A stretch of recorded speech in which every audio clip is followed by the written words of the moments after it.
Hi,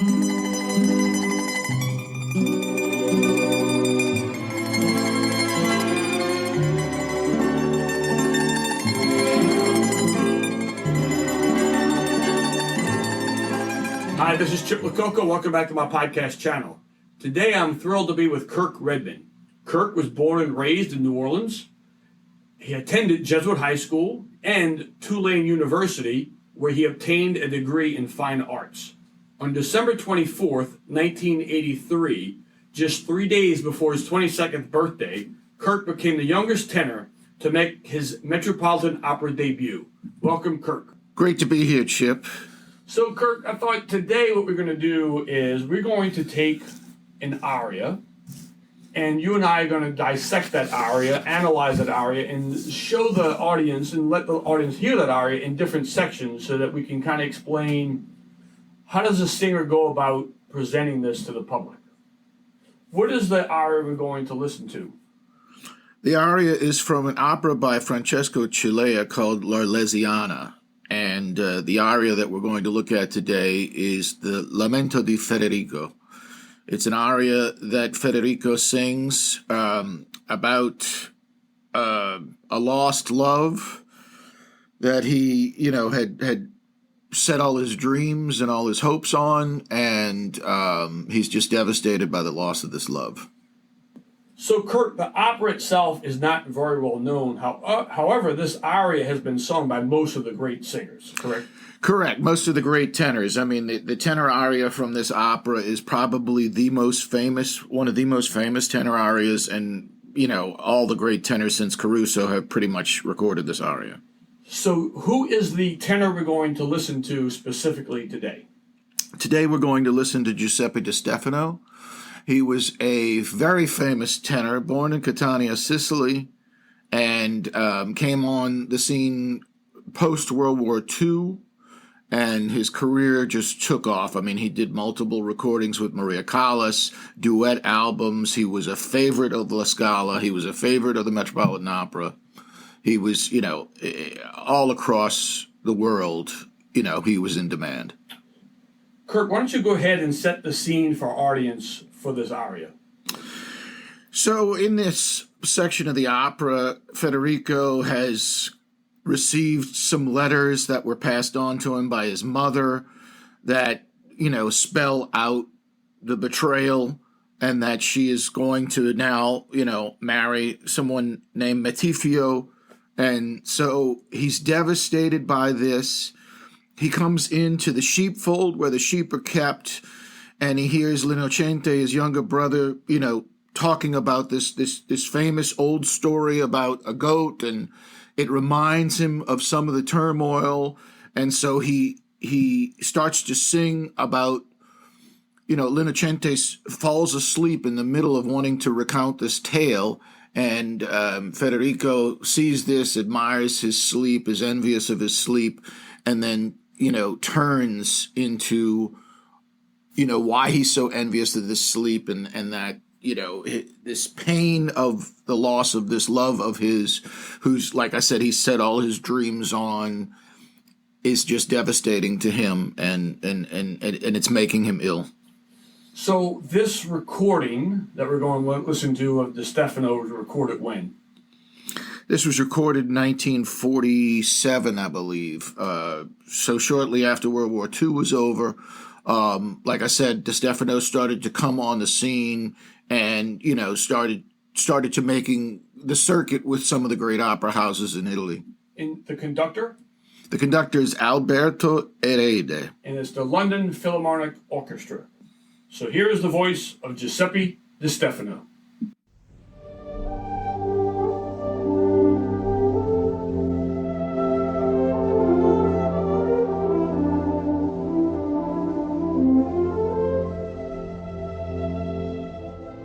La solita storia del pastore,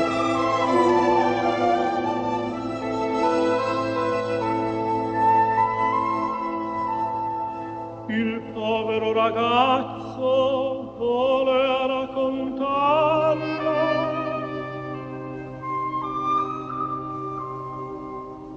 e s'addormentò.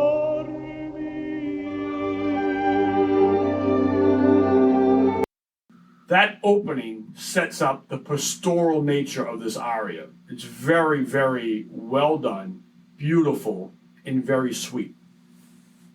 Right? Yes, absolutely. I mean, the entire first section of this aria is all about, the shepherd scene in the sheepfold, where L'Innocente's younger brother has fallen asleep. He's reminded of this whole story when L'Innocente brings it up, and as he watches him fall asleep, he's just envious of the sleep and the oblivion that he enters into, and he sort of envies it. And that opening line is, if in English would be translated as it's the unique story of the shepherd boy. Correct. Yes, it's the unique story. It's a very it's a rare story. It's a one that is heard over and over, but it's unique to shepherding and shepherds and. And the beauty of Di Stefano's voice in the beginning of this aria is such that he's singing in such a way that it's that sweetness of tone, so that the angst that's going to come later on is really going to become more pronounced because of the way that he begins this aria so sweetly. Correct. I mean, it's just a beautiful, beautiful sound. He sings it so pianissimo in places, and it's just a very, very special, serene, and very calm in the beginning. So let's go on to the next section where that calmness is going to continue.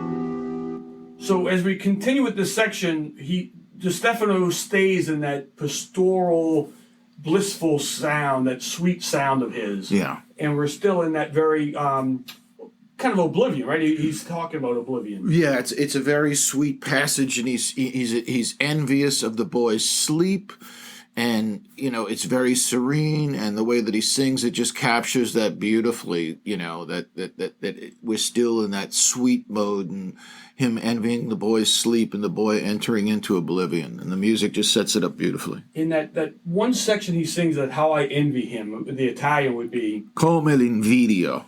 Di Stefano sings it so beautiful, with a little pianissimo and just gorgeous sound. Yes, and it's this whimsical sort of envy of the boy's sleep.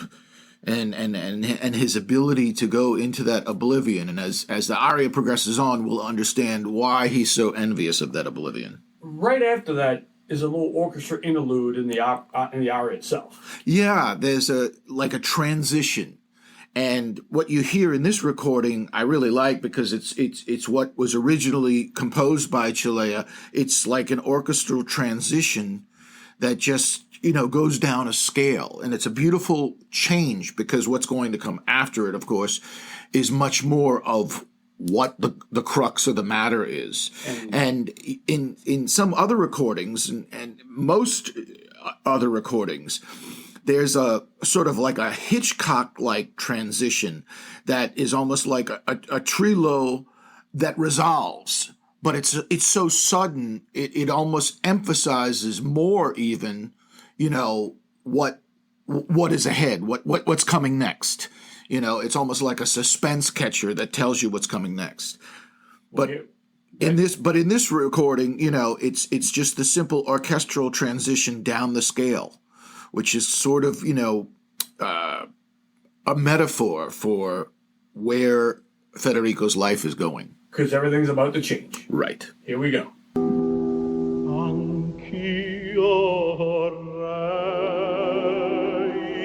Dormire così nel sonno al me l'oblio trova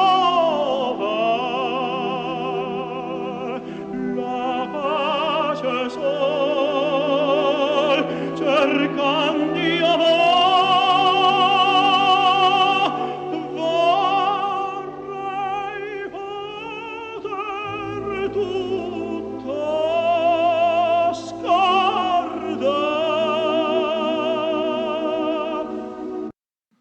Okay, so in this section is where we get more into the crux of the matter. Federico says how he also would want to sleep like this, to in this sleep to find this oblivion that he searches for so desperately, where he can forget everything, or rather erase everything in his memory that's causing him so much pain. For me, that one word, and it's the last word he sings, really highlights this section, and it's that word scorda. Yeah, scordare is from the verb scordare. It's really, to forget, but really in this element, it's really to erase. He wants to see it erased. I mean, scordare comes from ricordare. Ricordare means to record or to remember. Well, scordare is the reverse. He wants to forget it or erase it from his memory, if he could only. And if you notice, Di Stefano on the word scorda puts a sob into the word itself.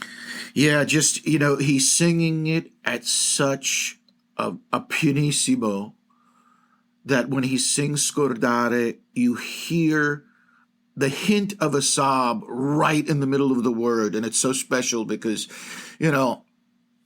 he was a master of Italianate phrasing.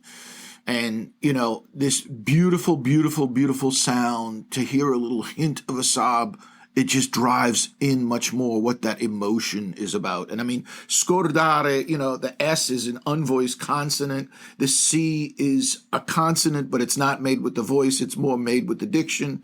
And so, all that sort of sometimes can break up the line, but in this, it just comes across as, like I said, just this pathos, this sort of sob, this emotional. And some tenors will put that sob prior to getting to the word, correct? Correct, yes. You hear many tenors sob before they sing scordar, but he continues the vocal line all the way through it, and he sings it so beautifully and so lightly that it doesn't disturb him if it falters a little bit, because it just, again, drives home the vulnerability and the pathos of the moment. And the heartbreak that's about to come. Correct.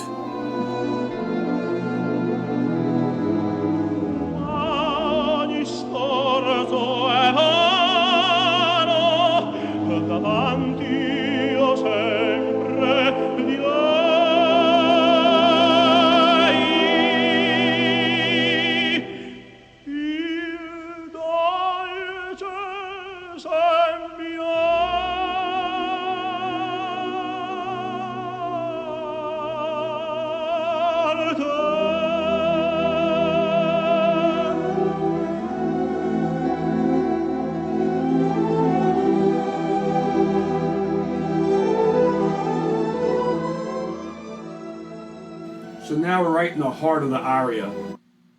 The angst is starting to really wrap up. And he says that line, Il dolce sembiante. And again, it's in that beautiful Di Stefano tone. Why don't you tell the audience, what does Il dolce sembiante mean? Il dolce sembiante is just talking about that sweet image, that sweet visage, that sweet apparition of her that is in his head. He talks about how every struggle is in vain, and before him is always, all he has is her, and that he can't get her out of his head. I want to go back to that same phrase, though, and ask you, how does Di Stefano, how does he spin that phrase? He spins it so pianissimo. And I mean, Di Stefano was often accused of singing too wide open through the passaggio. And in this, you can really hear how he keeps the voice open and sings open through the chest, but he's singing it so lightly. And he supports it so well that it just comes across absolutely beautiful. And I mean, this was something that, tenors struggle with, that note, the notes between E natural, F sharp, G, that dangerous place where the voice changes from chest voice into head voice and start mixing in more head voice. That's always such a difficult place. And especially when you're singing at piano pianissimo in the way that he does, but it just beautifully states il dolce sembiante, how sweet that vision has been to him and how devastated he is by the loss of it. So as a lay person, let me ask you a question about the passaggio, which I love that term in Italian, but what exactly does that mean? Well, it's just the passage. It's just the bridge between the chest voice and more of the head voice that comes in. I mean, they both work together throughout, a singer's entire voice, but especially for a male, that passaggio is always difficult. It's, it's in the range from E natural to G for a tenor. For a baritone, it's a little bit lower, but I mean, it's always this break that you always have to carefully train and carefully maneuver, because that's where the voice is at its fragile when it's transitioning from chest to head. And I believe in this next section, we're really going to hear that transition from the passaggio up to the head voice, as well as the angst of the aria is really now wrapping up completely. Absolutely. La pace tocca solo me.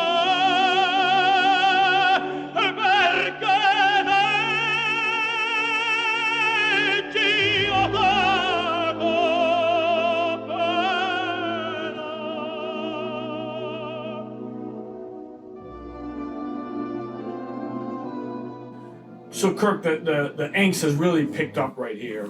That guttural sound he makes on the word perché. Can you talk about that 1 second? Yeah, I mean, he starts off the section of the aria saying how, peace has been totally taken away from him, and that all he has is, this sweet vision of this woman that he loves in his head, and he asks, why must I have so much pain over this? And that beautiful, perché, he really uses that R and rolls that R as he gets into that angst. And he holds that degio so beautifully and stretches it. And I'm sure as you look in the score, it'll probably say col canto, which, a lot of the Italian composers, especially like when a tenor went up to a high note, they wanted the orchestra to hold with the singer and then, take the singer's, motion forward to continue on with the aria. But it's just so beautiful, and you really start to feel, the pain and the torture that he's been going through. And the last word of that line is Tenor, which I find he's back to the sob, though. Yes, because he's back to the pain. But it's a pain that comes from such sweetness and such love and such beauty that, it's still so internal. And the way he sings it and keeps it piano or pianissimo even, I mean, it's just, you really continue to feel the fragility and how delicate this whole matter is, but how painful at the same time. So I know the composer will, and you mentioned this, but the composer will put in the score certain, let's call it signposts, right? Mm-hmm. What does he want the singer to do? However, not everything is in the score. No. A lot of it is interpretation, and it could be the interpretation of the singer, it could be the interpretation of the conductor. Many of these old conductors, especially Erede, he probably knew people who knew Cilea if he didn't know Cilea himself. So I mean, he had a very, very good foundation in what the composer was trying to bring out here, and Di Stefano just does it beautifully. And, like I said, it's a mix of not only the sentiment and the color of his voice, but it's also a mix of the beautiful Italianate phrasing that he was so famous for. And the different interpretations that a singer or conductor can give to these arias is why we want to continue to listen to different singers performing them, right? Correct. I mean, some other tenors, you hear them sob before penar and break up the whole vocal line. But he just continues it through and sings it pianissimo. And I mean, it's just so beautifully done. Well, now we're going to get to the final section.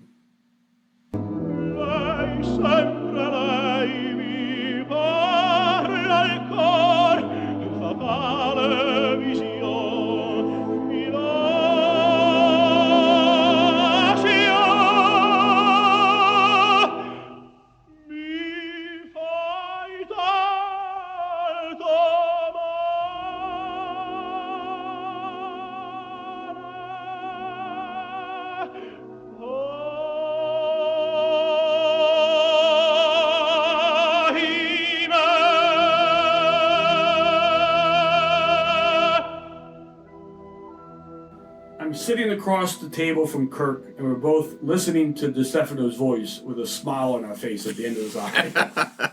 That was absolutely gorgeous. Can you just talk about that entire last phrase that starts off with him singing about her, always speaking to her about her. Yes, he talks about how, you really get the sense that he's been totally obsessed with this vision of her, with her in his life, and the loss is so tragic now that he says, fatale vision mi lascia, fatal vision leave me. He wants it out of his head. He knows how obsessed he is with her, and the torture is so great. And he says, "Mi fai tanto male. You're making me ill." This vision, this obsession with her, he realizes is making him sick. The way he sings "Mi fai tanto male," it's like a thread. It's like his life is on a thread. Yeah, it's sung so beautifully. And other tenors will sing this much more passionately, yes, as the words would tend to dictate. But he goes in the other direction. He goes in the other direction, and it's almost as if his voice could break at any. His voice could break at any moment, and it makes you as a listener, is he going to get there? And it's so beautifully done. You're totally enraptured in the sound. It is such. He spins it so finely, and he sings it so pianissimo that you feel the vulnerability. You feel the fragility in the voice. That it's quavering ever so lightly, but it's on such a thin thread that you do get the feeling, just like his life, it could break at any moment. And then he ends that entire aria with the simple word of "I may." Yeah, and other great tenors that you hear record this, they sing it as two syllables, but in his beautiful Italian phrasing, the diction comes out as the true three syllables of the word, which is "ah, he may." And he sings all three syllables and stretches them out ever so slightly. And again, it just drives home the pathos and the pain and everything that's going, which of course, sets up the suicide in the end. Correct. So I'll fast forward ahead. So at the end of the aria, at the end of the opera, what happens? Yeah, well, he goes up to the top of the sheepfold and he throws himself out the window of the second floor and kills himself. In a dramatic opera fashion. Yes, it's so tragic. I think, we come to mind 2 or 3 operas where the leading tenor of the opera actually commits suicide. Werther being one of them, Romeo and Juliet, but I'm sure there are others, but this is just such a dramatic fashion. I want to talk a little bit about Giuseppe di Stefano. So, as you mentioned, an Sicilian singer who did study in Milan. Yes, and that's why, though he's Sicilian, has that Sicilian mentality, the Sicilian language. He really studied in Italy, so therefore that's why he's a master of the Italian language. Yes, his diction is superb. Yes, you understand every word. Italian phrasing is unbelievable. It was just so gorgeous. He obviously trained with the best and worked with the best. He was conscripted into the Italian army, and when Germany invaded Italy, after Italy switched sides, he escaped to Switzerland, where he was under the name Nino Florio, was singing Italian songs on Swiss radio, and that's how he got his start. Yeah, people don't tend to realize that during World War II, when the war was going on, young boys were forced in to the fascist army. And I know relatives of my ex-wife, they lived in Naples. They hid their brothers out in holes out in the countryside, so they did not get conscripted into the fascist army. But her father, as a young child, was forced to join, the fascist youth organization. And they actually have pictures of him in a fascist uniform, but the family wanted nothing to do with the fascists. They couldn't stand Mussolini, and they couldn't bear what was going on with their country. But you didn't have a lot of choice. And so, Di Stefano got conscripted into the fascist army, and he was brought up probably to Milan or Rome or wherever, and I'm sure he was able to pursue great training and great, hooked up with some of the greatest conductors in Italy.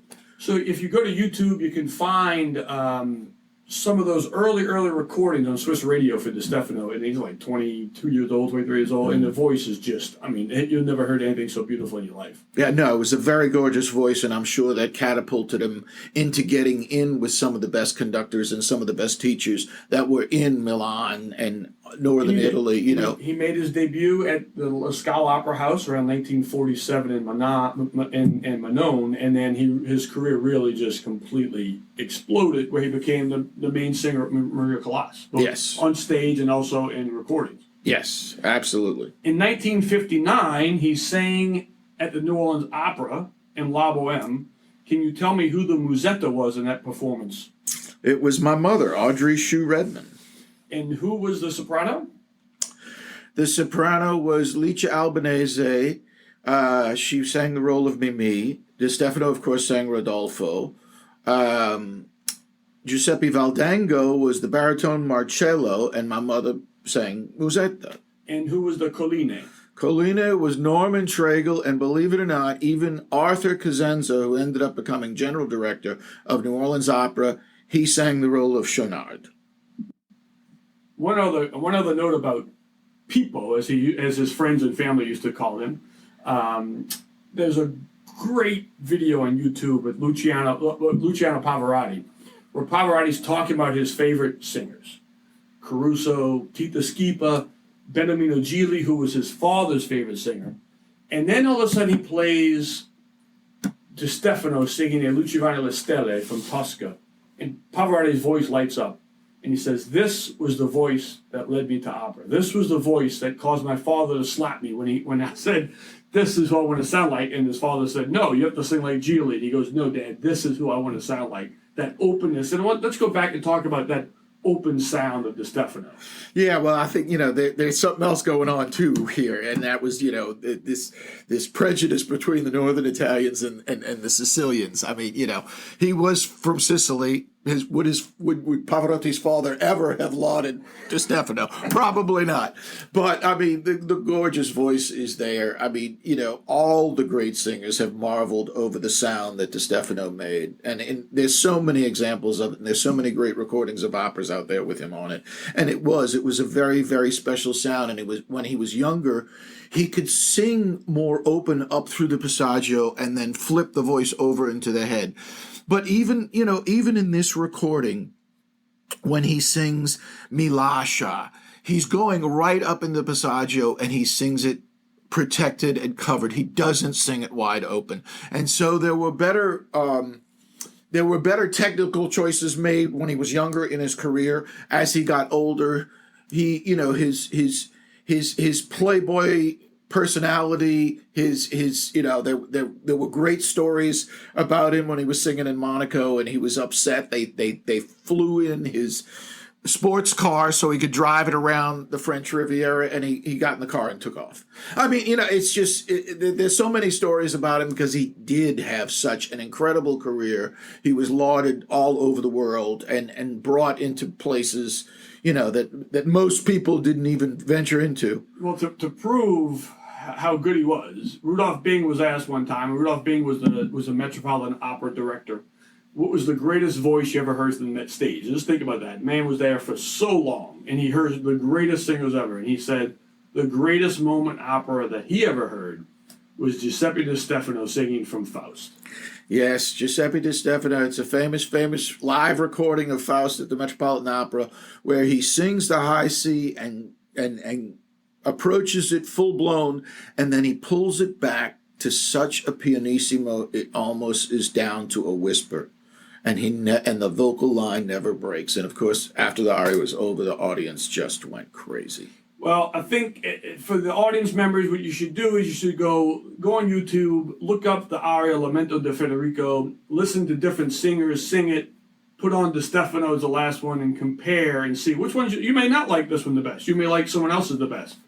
we believe that this is probably one of the best recordings you're gonna hear of it, just because of the interpretation. Absolutely. As well, there's so many great recordings of Di Stefano in not only in an opera, but in Italian, Neapolitan songs, Sicilian songs. There's so many great professional recordings out there of him singing. I recommend all of them. Kirk, this has been a great afternoon. Thank you so much for coming in. It's been a lot of fun. Thank you, Jim. Ciao. Ciao.